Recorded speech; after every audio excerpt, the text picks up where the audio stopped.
Mes chers frères et sœurs, je vous remercie de l'opportunité que vous m'offrez encore aujourd'hui de pouvoir m'adresser à vous pour faire connaître davantage les enjeux multiformes, les principes et les valeurs qui se cachent dans la crypto-monnaie qui est TBC. Et même cette crypto-monnaie aujourd'hui, à mon humble avis, est un instrument qui nous permettra de pouvoir résoudre un certain nombre de problèmes dans le processus de la lutte contre la pauvreté dans le monde entier et sur le continent africain en particulier. Mais alors, je voudrais qu'on puisse s'accorder sur un principe qui est celui de la sagesse. Pourquoi ce principe? Juste parce que pour réussir dans la vie, pour pouvoir atteindre un certain nombre d'objectifs qu'on se veut fixer dans le processus du succès, je crois qu'il faut au minimum, à la rigueur au maximum, un certain facteur de sagesse. Puisque le sage est un individu qui possède pleinement, qui accomplit, voire dépasse même les facultés ou dispositions de la nature humaine, tant en ce qui concerne la connaissance que l'action.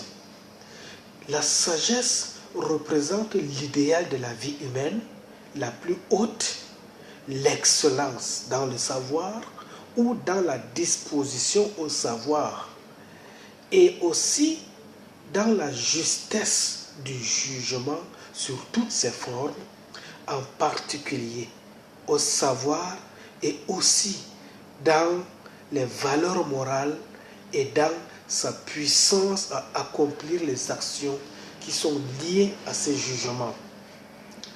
En pratique, le sage est celui-là qui peut être défini comme celui qui manifeste sa pensée non seulement par sa parole, mais surtout par son agir ou bien son action. C'est ainsi qu'il démontre le bien fondé de sa pensée.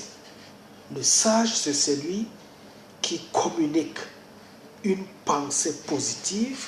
Le sage, c'est celui dont les pensées positives impulsent un processus de développement qui peut enrayer ou bien réduire à sa strict minimum la pauvreté dans le monde. Ainsi, la vie du sage est à elle seule la démonstration de sa pensée. La force du sage est aussi dans ses actes et non dans les verbes. Cela suppose que le sage n'est pas celui seulement qui promet sans réaliser, mais le sage, c'est celui qui réfléchit d'abord mûrement avant de prendre une décision pour pouvoir apporter la science de son savoir au profit de l'humanité.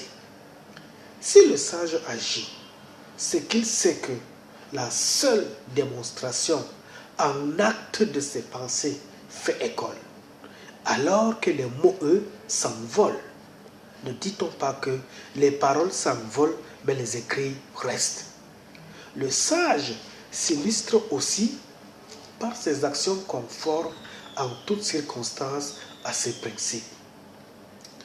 Ceci nous amène à décrypter un peu l'abondance du sage, puisque l'abondance du sage est l'objet d'un désir humain qui libère l'esprit en le détournant des préoccupations et intérêts sensibles et pratiques. Cependant, seuls les sages qui peuvent saisir l'opportunité que nous offre aujourd'hui la crypto-monnaie TBC, que nous offre aujourd'hui l'économie numérique pour en jouir parfaitement, alors que les humains passifs qui n'ont aucune notion de sciences qui n'ont aucune notion de la culture de développement ne peuvent pas. Alors, de même que plusieurs termes désignent les qualités de l'homme sage, on peut énumérer ne serait-ce que quelques-uns. Par exemple, je citerai l'excellence, la noblesse, la qualité d'être bon. Un homme sage, c'est celui qui est excellent au sein de sa communauté parce qu'il innove, il apporte des nouvelles dynamiques pour pouvoir solutionner le problème de son environnement social.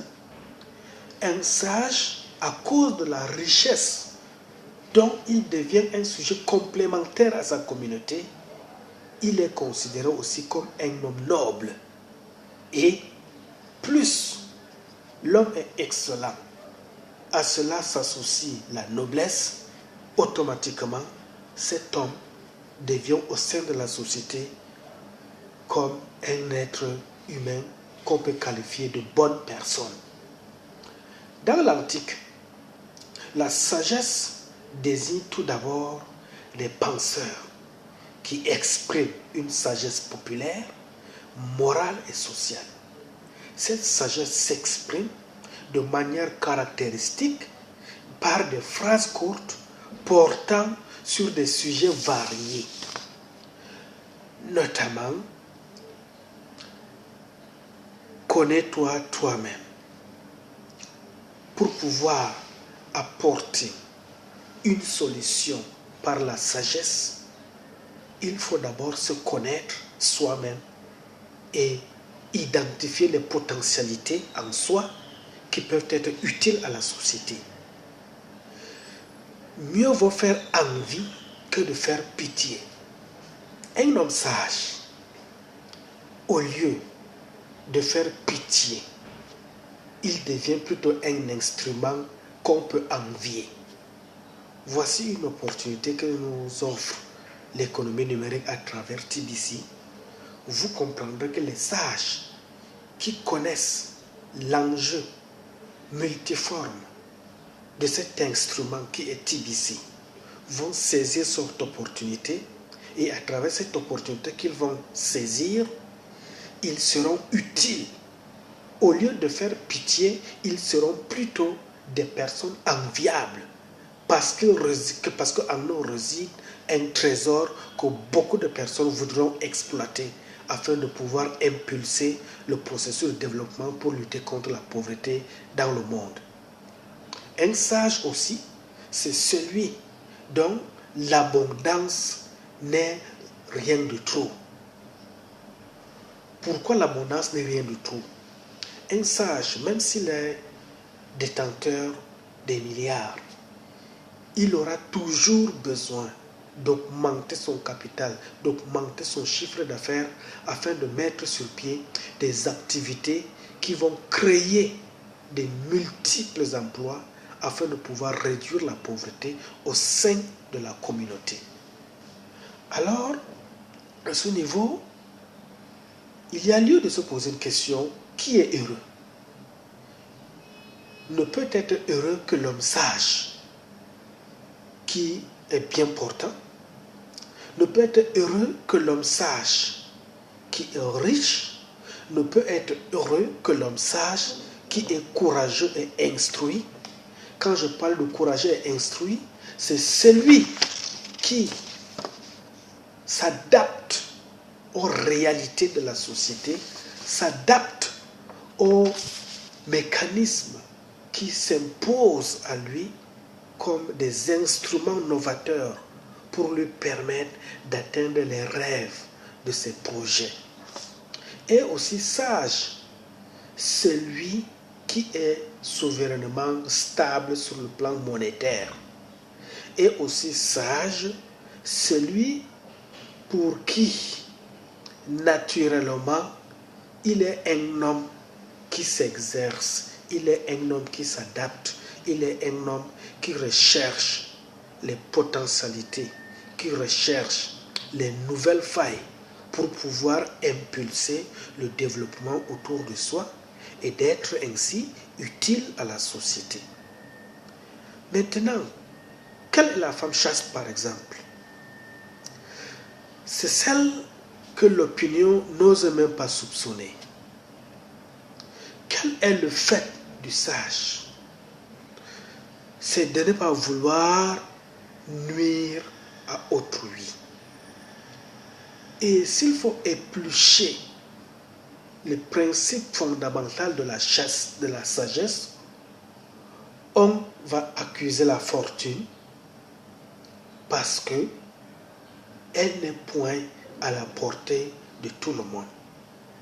Mais et pourtant, avec l'avènement de l'économie numérique, qui nous a fait connaître les biens fondés de la crypto-monnaie qu'on appelle aujourd'hui TBC, les sages qui ont perçu l'enjeu légendaire de cet instrument qui est source ou bien catalyseur de développement vont saisir cette opportunité et pouvoir se faire un nom au sein de la société. Pourquoi ne pas devenir icône? Même si parmi les sages, nous trouvons des mathématiciens, des astronomes, des théologiens, des politiques ou des législateurs, la sagesse nécessite aussi de la prudence, de l'intelligence pratique qui fait le sage un homme qui doit percevoir la valeur des choses lorsque l'opportunité se présente à lui. Le sage aussi a ses normes, ou bien la sagesse est un principe fondamental qui a ses normes. Le sage est ainsi, dans le domaine pratique, celui qui agit prudemment et dont l'action peut être considérée comme la norme de la sagesse. Cette prudence est la capacité de juger à propos, dans une situation donnée, de l'application des règles générales. Le sage est aussi celui qui appartient dans le Gotha de l'expérience. Et on tient pour sages ou bien pour plus sages les hommes d'art que les hommes d'expérience, car la sagesse est toujours en raison du savoir. Tu ne peux pas être sage si tu n'as pas le savoir. Aujourd'hui, mon frère, ma soeur, lorsque je te convie à travers cette plateforme d'échange, à travers cette plateforme communautaire, pour qu'ensemble, on puisse unir nos forces, puisque ensemble, on puisse constituer une communauté de biens qui doit impulser le développement dans notre continent noir, cela requiert en nous la sagesse, c'est-à-dire quand bien même TBC nous accordera l'opportunité monétaire ou financière de pouvoir atteindre l'objectif de nos rêves pour impulser le processus de développement, cela ne se veut pas dire qu'on va se lever comme des sots, comme des fous, mais il va falloir réfléchir comme des hommes sages et chercher à connaître les projets prioritaires qu'il faut dans notre communauté ou bien au sein de notre communauté pour pouvoir agir d'une manière prompte. Cependant, il faut en outre rappeler que l'opposition entre lois établies et les lois naturelles est un lieu commun de la pensée. Ce sont les cyniques qui développent pleinement cette opposition dans la pratique. Pourquoi je dis que ce sont les cyniques? Les cyniques voient en une nouvelle opportunité, comme TBC, des idées réfractaires, des idées rétrogrades, Les cyniques, ce sont ceux qui ont peur d'oser. Les cyniques, ce sont eux, ceux qui ont peur de pouvoir saisir une opportunité au bon et de se lancer dans un processus qui peut leur permettre de pouvoir jouer un rôle qui les accordera le gage d'être des icônes pour le développement. Alors, mon frère, tout ce que je peux te dire à travers cette vidéo, c'est de t'attacher donc à ces idées et à celles-mêmes du genre où chaque jour et chaque nuit, tu dois réfléchir et tu dois décider de faire partie d'une communauté qui peut t'amener à pouvoir grandir. Parce que la communauté TBC, c'est une communauté multiforme qui est à travers le monde entier et étant une communauté mondiale, toutes les formes d'expérience sont là. Même si tu n'as pas une expérience, même si tu n'as pas un niveau d'études, il suffit que tu te fasses former et les volontaires sont là pour pouvoir t'aider. Et une fois que tu auras déjà compris les voies et moyens de pouvoir respecter les critères de la communauté TBC, toi-même tu te rendras compte que, en fait, celui qui s'oppose à acquérir les nouvelles connaissances reste en marge de la société et il risque d'être la proie ou bien il risque d'être un objet que la pauvreté va manipuler toute une vie. Or, si on analyse en profondeur, je pourrais oser dire que la pauvreté est une maladie. Et c'est une maladie dont seuls les sages peuvent trouver le remède pour la guérir. Et pour guérir la maladie de la pauvreté, il faut une communauté solide comme celle de TBC à travers le monde entier, afin qu'ensemble, on puisse trouver les remèdes nécessaires pour briser les freins ou bien briser les rênes de la pauvreté qui fragilise le monde. Je crois t'avoir donné quelques conseils. Je reviendrai à toi dans une autre édition et je te remercie de l'opportunité que tu m'as accordée pour me saisir. Vas-y, fais des efforts, recherche la communauté d'ici, de ta région et renseigne-toi et instruis-toi et tu comprendras que ce qui était autrefois caché peut désormais être disponible à ta portée. Merci beaucoup.